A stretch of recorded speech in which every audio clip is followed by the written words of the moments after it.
My name is Mia Williams, and I'm 30 years old.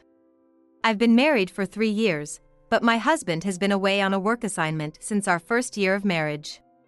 Because of this, we haven't had the chance to have children, and at 30, I'm still childless. My husband comes home about twice a year. I've been telling myself that this is just how it is because of his job. But that's why I sometimes think about what it would be like if we had a child. Then one day, out of the blue, my husband came home. Huh? Isn't it too early for your usual visit? Yeah, this time I'm back for something else. Huh? Is something important going on? No matter how much I thought about it, I couldn't think of a reason for him to come home suddenly. As I wondered what was going on, he started talking with a serious look on his face. I'm sorry. I want a divorce. Huh? Coming back suddenly just to ask for a divorce. I looked at him with a blank expression. Thinking I was angry, he began to explain his feelings and talk about his mistress, trying to win me over. My girlfriend, who has been undergoing fertility treatment, is pregnant. So what? I see, congrats. Yeah, it's great news. She was really worried about not being able to have kids. She's been through a lot. Huh? I just sincerely congratulated him, so why is he so desperate for my approval? Should I really be this calm? Maybe I should be freaking out and causing a scene, but that's so exhausting. She's the daughter of a small business owner. She's very kind. Maybe because she's a business owner's daughter, she's really classy. She'll do anything for me, and she's a great cook too. So being a business owner's daughter makes someone classy. Okay. She's so devoted, and that's why I feel I need to respond to her. I see. Responding means getting remarried, huh? As a man, since we're having a child, I need to take responsibility. Don't you think so? Who is he talking to? Me? I'm your wife. Are you seriously asking your wife for advice on this? Ridiculous. Her father is planning to hand over the company to her husband. So if I marry her, I'll eventually become the president of the company. Oh, so it's a gold-digging scheme. Got it. Plus, she's pregnant with a boy. That means we've got an heir on the way, and her father is thrilled. If I were to leave her now, it would break her heart, and the baby's, too. Her parents would be devastated. So you think I wouldn't be heartbroken if we got divorced? But you, on the other hand. Yes. You and your parents would be the only ones sad, and since we don't have kids, there are fewer people to be sad. That's why I think it's best if you step aside. What kind of reasoning is that? As for me, I love you. When we got married, I thought we'd be happy together forever. But now I think I have to make a different choice. That's what a man should do, right? What's so manly about this? I don't want to make either of you sad, but the law in this country says I can't marry both of you. That's just how it is. You understand, right? You do understand, don't you? How exactly am I supposed to understand this? I'm gonna make that company huge, one of the top 5 in the country. I don't think you can do it. So don't worry about me. I'm not worried at all, actually. Why aren't you saying anything? You've been listening to me without saying a word. I can't really say anything, can I? Yeah. I get it. You're in shock, right? I'm sorry. I know I'm doing a terrible thing. Leaving you alone for my job, and now having another woman. But isn't this proof that the man you chose is attractive? Don't you think it's amazing to have such a popular husband? Sure, my husband is handsome. The moment I met him, I thought, he's my type, and did everything I could to start dating him. I finally got him to go out with me, and I made an effort to become his ideal type. When we decided to get married, I even did a fist pump. I worked so hard for this, but here we are in our 3rd year of marriage, and he's announcing he has a mistress. And she's pregnant. That's just unbelievable. I can only think that he is really this kind of person, but honestly, I'm not shocked at all. Because I already knew it. There were too many suspicious things. I thought he might be cheating. Thinking that way, I hired a private investigator to look into it. And as I expected, he was. Moreover, my husband happily accepted the solo assignment and built a solid life with her, just like a sailor with a girl in every port. When I found out, I was pretty shocked. I even thought about divorcing him right away. But getting divorced at that point felt like losing, so I hesitated. Since he only came back twice a year, I decided to watch what he would do. And of course, I wanted to push him to rock bottom if I could. So, I started preparing all the punishments I could think of. You really want a divorce?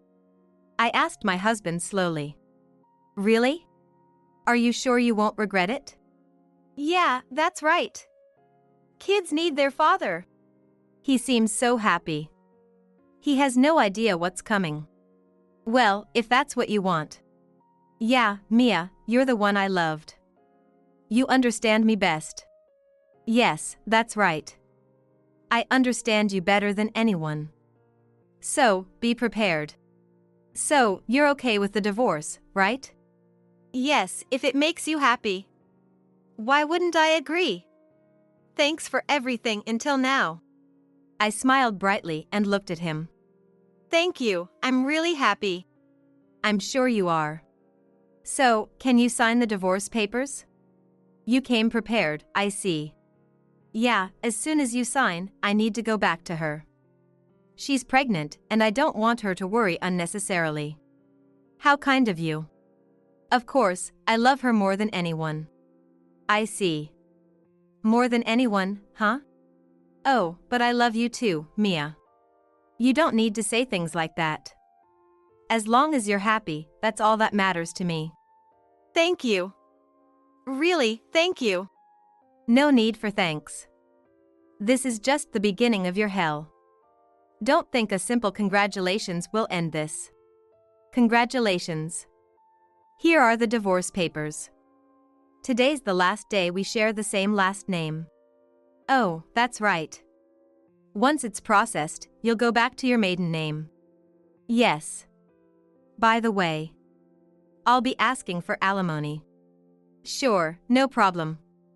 She's the daughter of a small business owner, after all. It's not your money, is it? Yeah, but since she's a business owner's daughter, I won't need to give her my earnings. Her parents will probably support her. Marriage means being independent. But she said her parents love her more than anything, so even after marriage, they'll support her. Well, I hope that's really the case.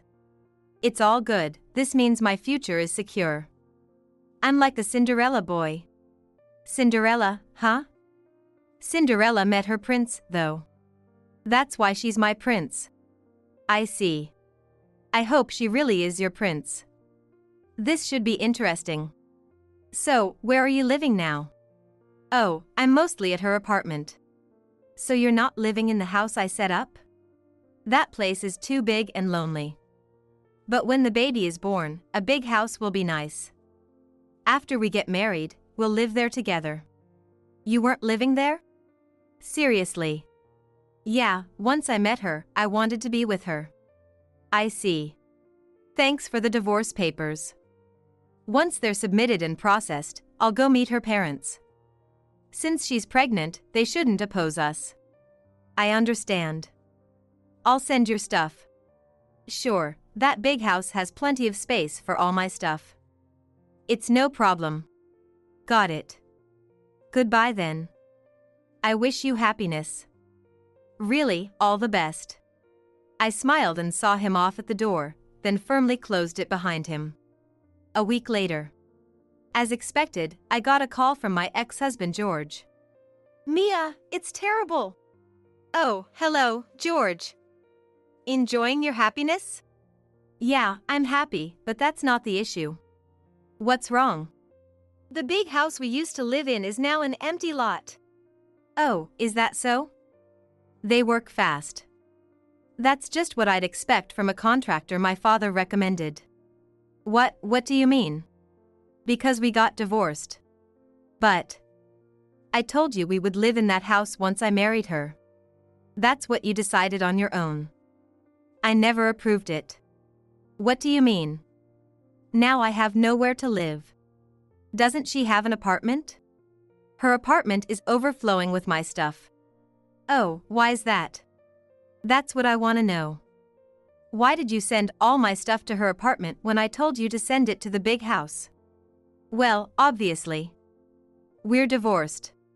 But even after the divorce, that house belonged to my grandmother.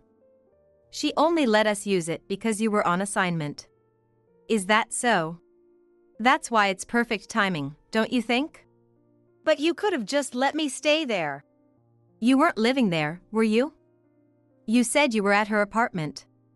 I see, so that's how it is. Yes, that's right.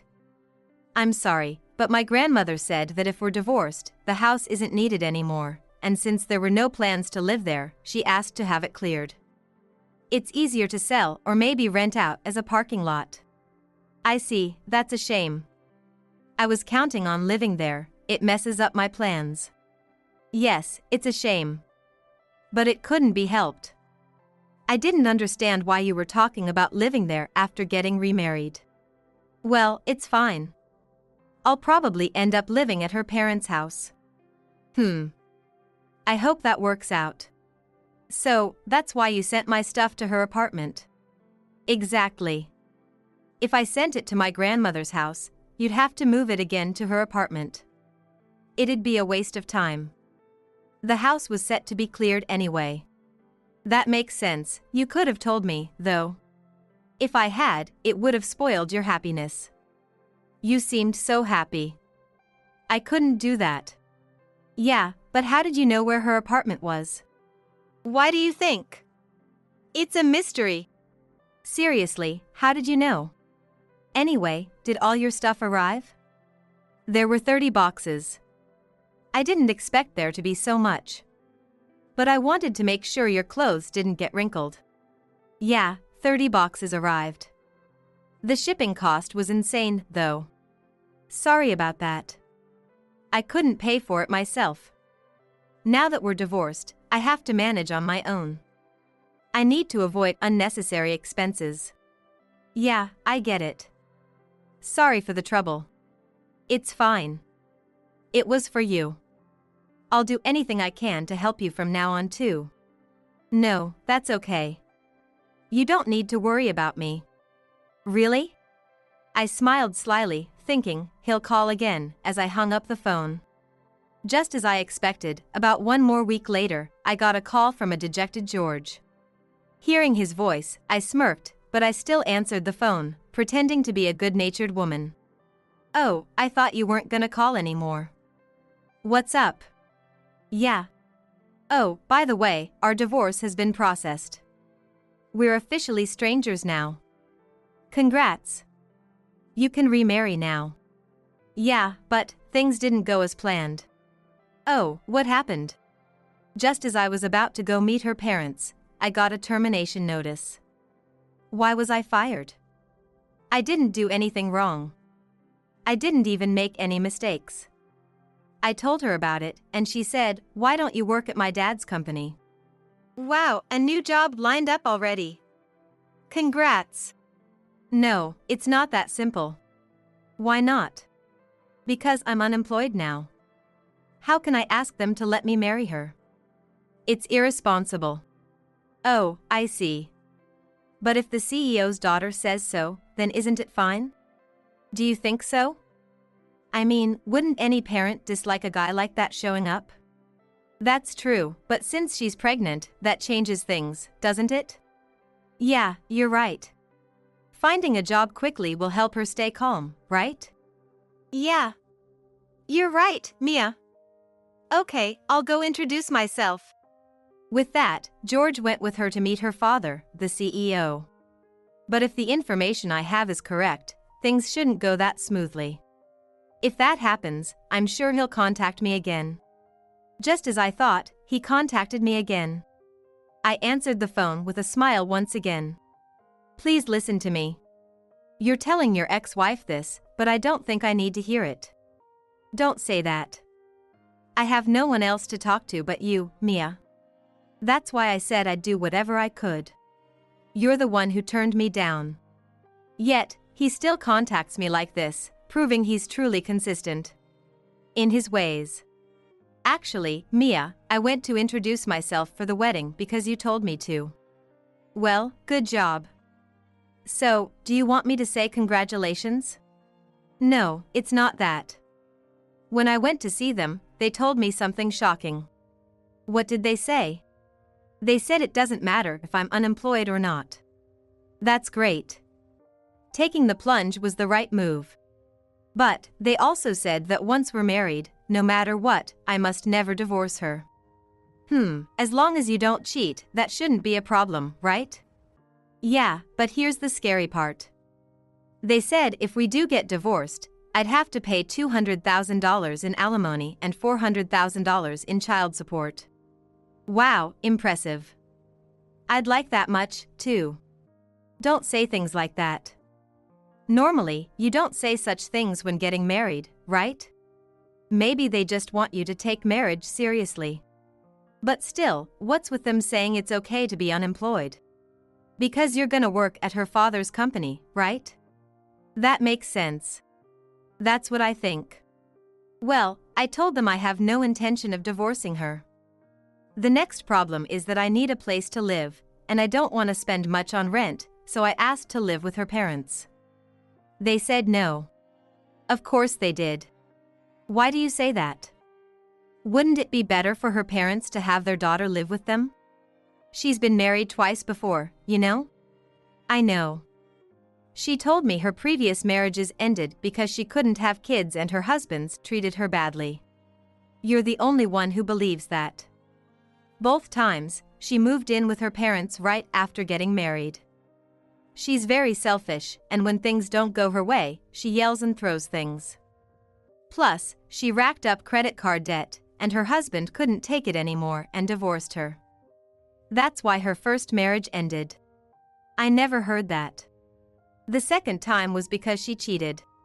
That's because the second guy was a bad person. He was abusive, after all. Is that what you heard? Are you saying it's not true? Well, only she knows the truth. Given all that, her parents decided that if she married for a third time, she shouldn't live with them because she gets spoiled at home. Smart move. How do you know all this? I looked into it. Why were you investigating?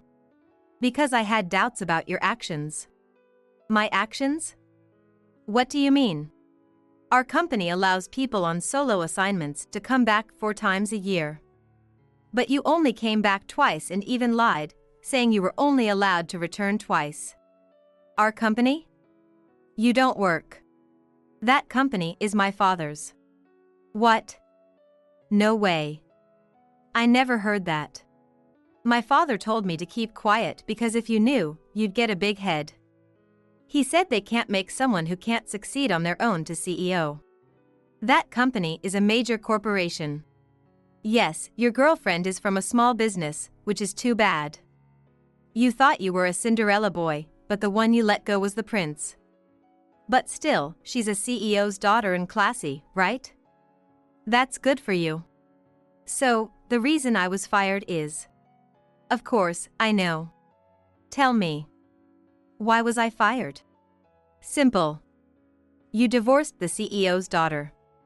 You were only employed because you were the son-in-law.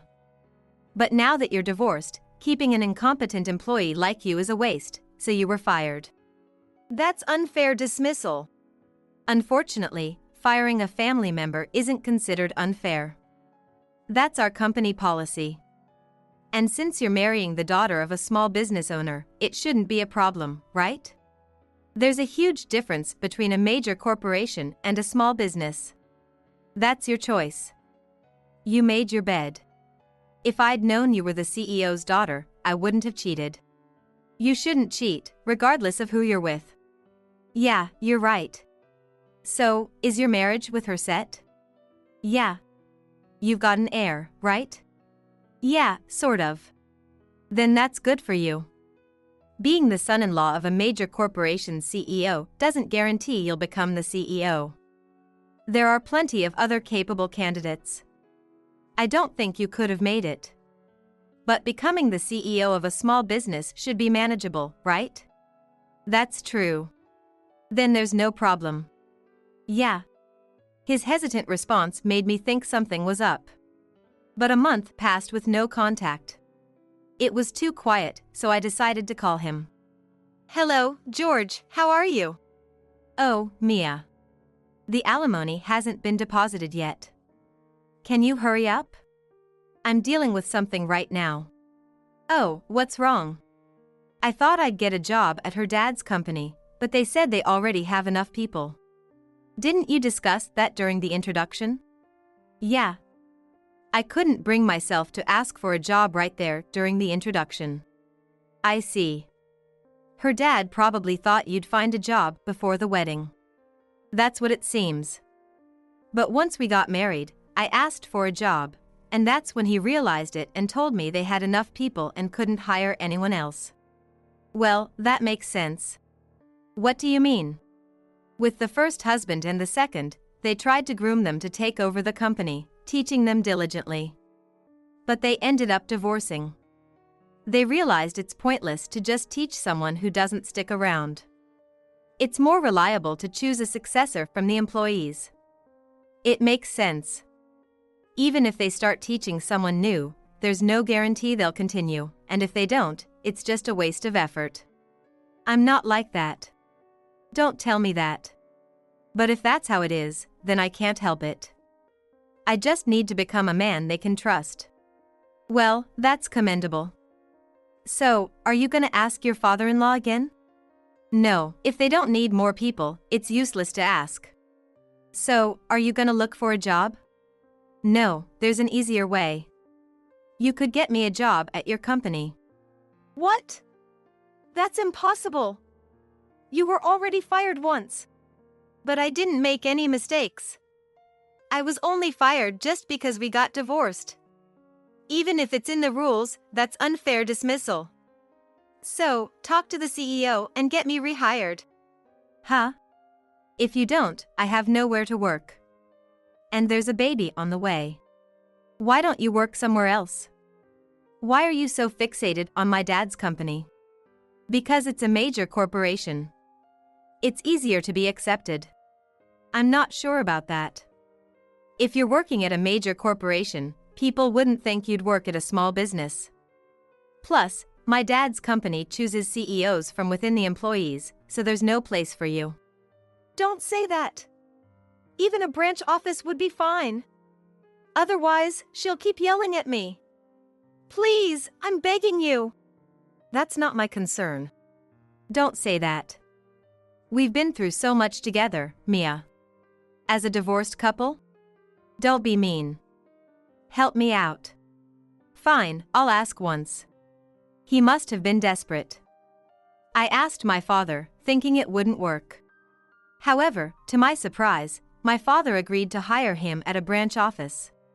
It seems my father also regretted the dismissal this time. Even though George made me cry, it was undeniably an unfair dismissal. So, they'll interview you for a position at a branch office that needs people. Really? Thank you. But neither the CEO nor I will put in a good word for you. You have to pass on your own. Of course. I was at the headquarters, after all. A branch office interview is nothing. Are you serious? Absolutely. Once I get back into a major corporation, she can give birth without worries. Hope it works out for you. George, full of confidence, actually managed to get the job on his own. But the real problem started after that. Apparently, he bragged about having worked at the headquarters and boasted about how capable he was. He even revealed that he was once the CEO's son-in-law, acting superior and claiming he was different from the regular employees. As a result, he was mocked and considered deserving of his previous dismissal, isolating himself. Eventually, he was labeled as an incompetent fool who couldn't do his job properly.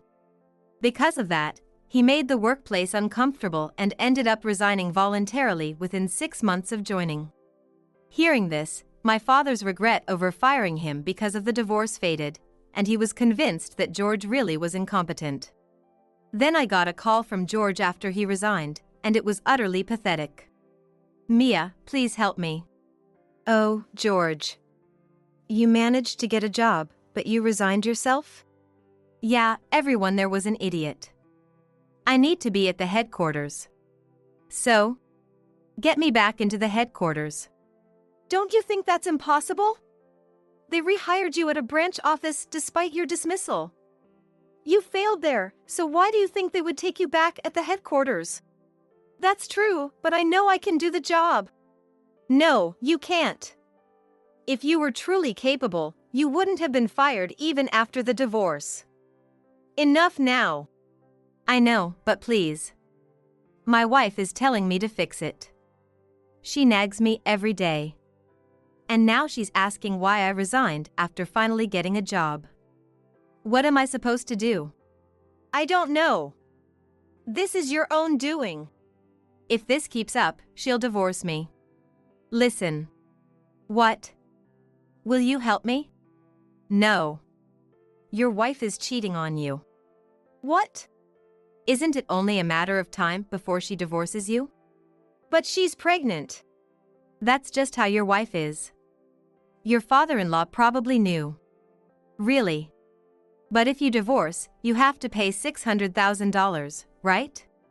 "Yeah, so I can't divorce. No matter what, it's impossible." "Is that $600,000 even if she demands the divorce?" "That's what it is. My father-in-law said that if she's pushing for a divorce, there must be some fault on the man's side." "Well, that's true. She wouldn't cheat if nothing was wrong. Though, I don't know about her case. That's why I can't get divorced. If she's cheating because I'm unemployed, then I absolutely need to get a job. And it can't be at some small company. So please, help me. Even if you say that, with a wife like that, it's not so easy. Please, help me out and find me a job." "No." "Why not? You could help me." "Selfish." Can you stop saying such self-centered things? I'm not kind enough to help someone who resigned voluntarily. Just try to get along with your wife. Please, if this keeps up, she'll divorce me. Please. George was shouting for help, but there was no point in getting involved any further. He brought this on himself, sort of. But, given that he married such a woman, it's understandable to want him to experience hell. 6 months later. I wondered how George was doing, so I looked into it and found out that he had somehow found a job. However, the job he found was at a small factory, and it seemed he took it just to avoid paying the $600,000 in alimony. But with alternating day and night shifts, he was only home to sleep. Naturally, his wife wasn't happy with this. Even though they had a child, she hated this lifestyle and spent her time playing around. She was always fond of shopping with credit cards. So she kept buying things, and the bills went to George. In addition to the alimony payments to me, he had to cover her purchases. There seemed to be no love left between them. It looked like he was just trying to avoid divorce at all costs. But such a life couldn't continue, and eventually, George thought, "At this rate, I'm gonna end up in hell." Actually, he was already there, but he didn't realize it. To escape his wife, he resigned from his job and disappeared. What happened to George after that? I found out that he ended up in an unfamiliar place, suffering from depression and unable to work. He lived alone, hugging his knees in loneliness. Moreover, he couldn't change his address for fear of his father-in-law finding him and demanding the $600,000, so he couldn't get medical help and was wandering in his own personal hell. What a pathetic